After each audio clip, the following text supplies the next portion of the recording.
ባከበሩበት ወቅት የቤተክርስቲያኒቷን አስተምሮ አጋርተዋል። ከጥር 10 እስከ ጥር 11 ድረስ እስከ ጥር 12 የቃና ዘገሊላም በዓል አለና ይሄ በድምቀት ይከበራል።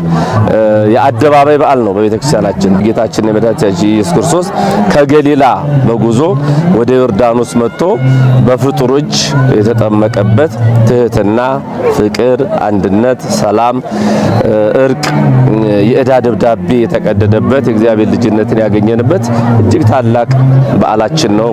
ንጉስ ምኒልክ ከመቅደላ የግዞት እስር በማምለጥ ወደ ሸዋ በሚመጡበት ወቅት እዚህ ታሪካዊ ቦታ ሲደርሱም አጼ ቴዎድሮስ በዚህ አካባቢ በዛብህ የሚባል ገዢ ሹመው ያገኛሉ።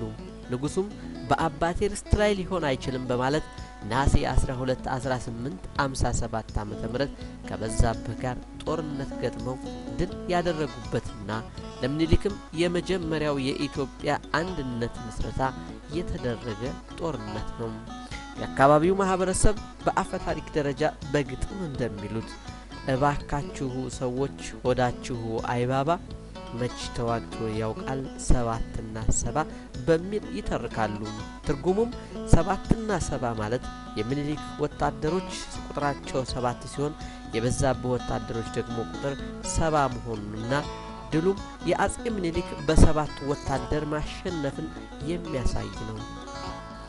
በዚሁ በታሪካዊው የጋሊሎ ሜዳ ከአሁን በፊት ከ44 በላይ ታቦት በመውጣት የጥምቀት በዓልን በድምቀት የሚከበርበት ቦታና አሁንም ለማክበሪያነት እያገለገለ ያለ ታሪካዊ ቦታ ነው።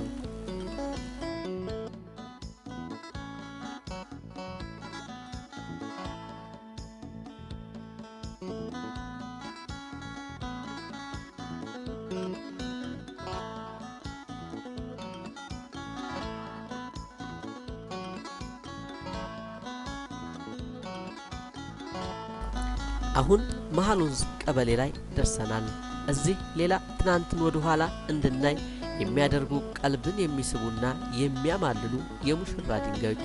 እነዚህ የሙሽራ ድንጋዮች የቀደም አባቶች ፍንትው ያለ የእደ ጥበብ ችሎታ የሚያሳይ ትክል ድንጋዮች ናቸው።